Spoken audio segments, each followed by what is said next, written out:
పేరు తీసుకొని మరి పిలిచిండు. కేసీఆర్ వస్తాడా కేటీఆర్ వస్తాడా రండి అన్నాడు. నీకు కేసీఆర్ అంత లేదు కానీ మేము చాలు నీకు వస్తాం, మీరు ఎక్కడ పెడతారో పెట్టండి వస్తాం. కాకపోతే మేమంటే ఎప్పటికప్పుడు రెడీగా ఉంటాం, ఎందుకంటే ఇలా 10 ఏళ్ళు మునిగి తేలిన వాళ్ళం కాబట్టి మేము ఎప్పుడు రెడీ. కాకపోతే మీకు కొద్దిగా ప్రిపరేషన్ టైం కావాలి మాకు తెలుసు, ఎందుకంటే మీ మంత్రులు గతంలో కూడా మేము శాసనసభలో మీరు ప్రతిపక్షంలో ఉన్నప్పుడు కూడా చర్చ పెడతామంటే మేము ప్రిపేర్ అయ్యి రాలేదండి అంటారు. ముఖ్యమంత్రి గారు అయితే ఆయనకు తెలుసు మీకు పాపం బూతులు తిట్టడమే ఈజీ, చాలా ఈజీ కదా, బూతులు మాట్లాడడము, డైలాగులు కొట్టడం, గుడ్డలు ఉడదీస్తే అనడము, గుడ్డలు ఉడదీస్తేనే ఇందిరమ్మ గొప్పతనం తెలుస్తుంది అనడము, ఇవన్నీ చాలా ఈజీ.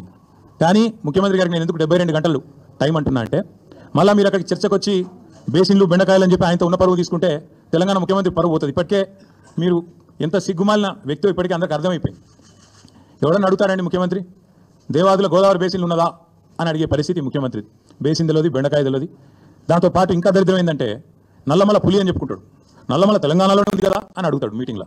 అంటే ఇంత నికృష్టమైన వ్యక్తి కాబట్టే కొద్దిగా ప్రిపేర్ అయ్యేందుకు టైం వారికి 72 గంటల సమయం ఇస్తా ఉన్నాం.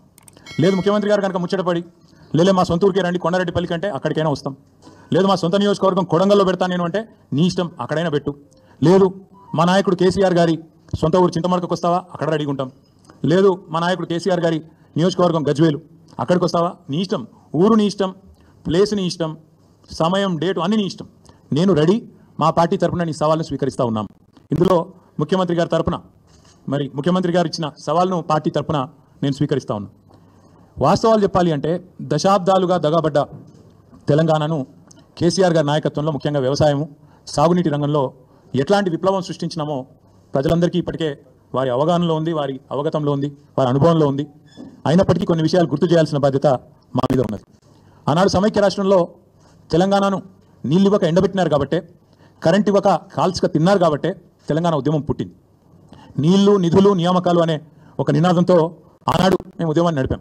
ఈరోజు ముఖ్యమంత్రి గారు కూడా అదే నినాదంతో పనిచేస్తున్నారు. నీళ్ళేమో ఆంధ్రాకు పంచుతున్నారు, ఆంధ్రాకు పంపుతున్నారు, బనకచర్ల పేరిట ఇంకో పేరిట, నిధులేమో ఢిల్లీకి పంపుతున్నారు. ఇక నియామకాలు మీకు తెలుసు, ఆయన అనుయాయులకు ఆయన తొత్తులకు కొంతమందికి నియామకాలు మాత్రం ఇచ్చుకొని బ్రహ్మాండంగా వాళ్ళతో తెల్లారలేస్తే మమ్మల్ని తిట్టించే కార్యక్రమం మాత్రం చేస్తూ ఉన్నాడు. వాస్తవం ఏంటి అంటే స్వతంత్ర భారతదేశ చరిత్రలో 78 ఏళ్ల భారతదేశ స్వాతంత్రానంతరం ఏ ప్రభుత్వము కూడా కేసీఆర్ గారి ప్రభుత్వం చేసినంతగా రైతులకు ఎన్నడూ సాహసోపేతమైన కార్యక్రమాలు తీసుకోలేదు అనేది అక్షర సత్యం. రైతు బంధు అనే ఒక విప్లవాత్మకమైన పథకం, ఇది ఇక్కడ అక్కడ కాదు. మొన్న నేను ఆక్స్ఫర్డ్ యూనివర్సిటీకి పోయినా, అక్కడ నేను చెప్తుంటే వాళ్ళే పరిచయం అవుతున్నారు.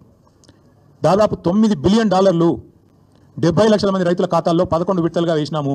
Direct benefit transfer farm input program call Rythu Bandhu అని చెప్తుంటే ఆక్స్ఫర్డ్లోని అధ్యాపకులు, ఆక్స్ఫర్డ్లోని అక్కడి విద్యార్థులు కూడా ఇది నిజమేనా అన్నట్టు అబ్బురపడి చూస్తూ ఉన్నారు. తెలంగాణ నేల మీద రైతు రాజ్యం తెచ్చిందే కేసీఆర్ గారు. భారతదేశంలోనే మొట్టమొదటిసారిగా అన్ని రంగాలకు 24 గంటల ఉచిత విద్యుత్తు, 24 గంటల విద్యుత్తు, అందులో ఉచిత విద్యుత్తు రైతులకు ఇచ్చిన మొట్టమొదటి రాష్ట్రం తెలంగాణ, మొట్టమొదటి ముఖ్యమంత్రి భారతదేశ స్వాతంత్రానంతరం కేసీఆర్ గారు మాత్రమే. ఇది నువ్వు అవునన్నా కాదన్నా గింజుకున్నా గిలగిల కొట్టుకున్నా రేవంత్ రెడ్డి గారు, ఇది వాస్తవం నిలిచిపోతుంది. ఇందిరమ్మ రాజ్యం అనో ఇందిరమ్మ గొప్పతనం తెలవాలంటే గుడలు తీసుకొట్టాలన్నావు. ఇందిరమ్మ గొప్పతనం ఏంది, ఇందిరమ్మ రాజ్యం గొప్పతనం ఏంది నీది అంటే కాలిపోయిన మోటార్లు, పేలిపోయిన ట్రాన్స్ఫార్మర్లు, ఎరువుల కోసం విత్తనాల కోసం లైన్లలో మళ్ళీ చెప్పులు. నువ్వే చెప్పినావు, నీ పార్టీ చెప్పింది మా కోటేయండి మార్పు తెస్తాం, ఆనాటి రోజులు తెస్తాం అన్నావు. నిజంగానే తెచ్చినావు. ఇవాళ ఎరువుల కోసం విత్తనాల కోసం ఇవాళ రాష్ట్ర వ్యాప్తంగా నీ చేతగాని ప్రభుత్వం, నీ అసమర్థ ప్రభుత్వం రైతులను కాల్చుక తింటున్న మాట వాస్తవం కాదా? నిన్నగాక మొన్న కొమరం భీం జిల్లాలో అక్కడ సిప్పూర్ యూ అనుకుంటా అక్కడ ఊరు, అక్కడ వేల మంది ఆల్మోస్ట్ యుద్ధాలు చేసే పరిస్థితి ఒక ఎరువు బస్తా కోసం వచ్చిన మాట వాస్తవం కాదా? చేతగాని నువ్వు ఇలా కేసీఆర్ లాంటి నాయకుడిని పిలిచి చర్చకు రా అని మాట్లాడితే నవ్విపోదురుగాక నాకేమి సిగ్గన్నట్టు ఇంతకంటే హీనమైన పరిస్థితి ఉండదు.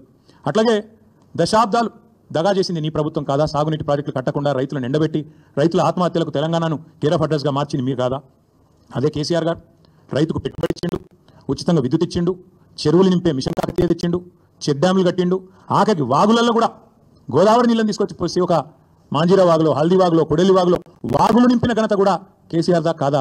ఒక్కసారి గుర్తు తెచ్చుకోమని రేవంత్ రెడ్డి గారిని అడుగుతాను. కరోనా సమయంలో దేశమంతా అతలాకుతలం అవుతుంటే ఆనాడు 7,500 ధాన్యం కొనుగోలు కేంద్రాలు పెట్టి ఆఖరి గింజదాకా కొని రైతులను కంటికి రెప్పలాగా కాపాడుకున్నది కేసీఆర్ కాదా? మార్కెట్ యార్డులకు ఇవాళ ధాన్యం వస్తే ఎక్కడ బోనస్ ఇవ్వాల్సి వస్తుందో అని ఎగ్గొట్టి దాచుకుంటున్నది నీ ప్రభుత్వం కాదా అని నేను అడుగుతా ఉన్నా. అట్లాగే ప్రపంచంలో ఎక్కడన్నా ఉన్నదా రైతు బీమా? ఒక రైతు చనిపోతే 5 లక్షల బీమా ఇచ్చే సంస్కారవంతమైన ప్రభుత్వం ఈ భారతదేశంలో కాదు ప్రపంచంలో ఎక్కడన్నా ఉందా? అది తెచ్చింది కేసీఆర్ కాదా? ఇవాళ రైతు బీమా కూడా ఎగ్గొట్టి గత 3 నెలలుగా ప్రీమియం కట్టకుండా మరి ముఖం చాటేసి వేలాది మంది రైతులు ఉసురు తీస్తున్నది కాంగ్రెస్ ప్రభుత్వం కాదా? ఇట్లా 1-2 కాదు, చెప్తే వందల విషయాలు ఉన్నాయి. మీరు ఆనాడు దశాబ్దాల మీ గొప్ప పరిపాలనలో, మీ ఇందిరమ్మ పాలనలో ఆనాడు చెరువులను మీరు తాంబాలాలుగా మారిస్తే, వాటిని ఎండబెడితే, మిషన్ కాకతీయ ద్వారా మళ్ళీ వాటిని ప్రాణం పోసి వాటి ద్వారా మొత్తం భారతదేశంలోనే ఇటు వ్యవసాయానికి ఊతమిస్తూ, ఇంకోవైపు మత్స్య పరిశ్రమకు నెంబర్ 1 స్టేట్ ఇన్ ఇన్లాండ్ ఫిషరీస్గా తీర్చిదిద్దింది కేసీఆర్ కాదా? 30,000 కోట్ల మత్స్య సంపద సృష్టించింది కేసీఆర్ గారు కాదా? ఏపీకి, ఆంధ్రప్రదేశ్కి ఉమ్మడి రాష్ట్రంలో కిందికి గోదావరి గలగలా తరలిపోతుంటే, ఇంకోవైపు కృష్ణమ్మ బిరబిరా పారిపోతుంటే ఆరతులు పట్టింది నీ పార్టీ, కిందికి నీళ్లను తీసుకుపోయింది నీ పార్టీ. కానీ పోరాడి తెలంగాణ సాధించి ఇవాళ తెలంగాణను ఆనాడు దాశరథి గారు చెప్పినట్టు ఒక్కొక్క బొట్టు నీటి బొట్టును ఒడిసిపట్టి 1 కోటి ఎకరాల మాగాణంగా చేసింది కేసీఆర్ కాదా? ఇది తెలియదా ప్రజలకు? 2014 ముందు తెలంగాణ ధాన్యం ఉత్పత్తి ఎంత, 2023లో తెలంగాణ ధాన్యం ఉత్పత్తి ఎంత, ఇది తెలియదా? ఇవాళ బనకచర్ల ద్వారా మీ గురువు గారు చంద్రబాబు నాయుడు గారు తెలంగాణ రైతుల గొంతు కోసి మరి గోదావరి నీళ్లను మళ్ళీ కిందికి తీసుకుపోయే ప్రయత్నం చేస్తుంటే మీరు ఎట్లా వంతబాడుతున్నారో తెలంగాణ సమాజం చూస్తలేదా? తెలంగాణ రైతాంగం చూస్తలేదు అనుకుంటున్నారా? ఈ జలదోపిడిని అడ్డుకునే ప్రయత్న భాగంలో మీరు ఎట్లా ఆంధ్ర ప్రయోజనాలకు వంతబాడుతున్నారో ఇవాళ తెలంగాణ సమాజం చూస్తలేదు అనుకుంటున్నారా? ఒకసారి గుర్తు చేసుకోండి అని చెప్తా ఉన్నాను. ఆనాడు వలసల జిల్లాగా పేరుపడ్డ పాలమూరును దత్తత పేరిట దగా చేసిందెవరో? దక్షిణ తెలంగాణకు ప్రాణాధారమైన పాలమూరు రంగారెడ్డి ఎత్తిపోతల పథకాన్ని మేము దాదాపు 85-90% పూర్తి చేస్తే ఆ 10% ఇవాళ చేయకుండా ఎండబెడుతున్నది ఎవరో ప్రజలకు తెలియదా?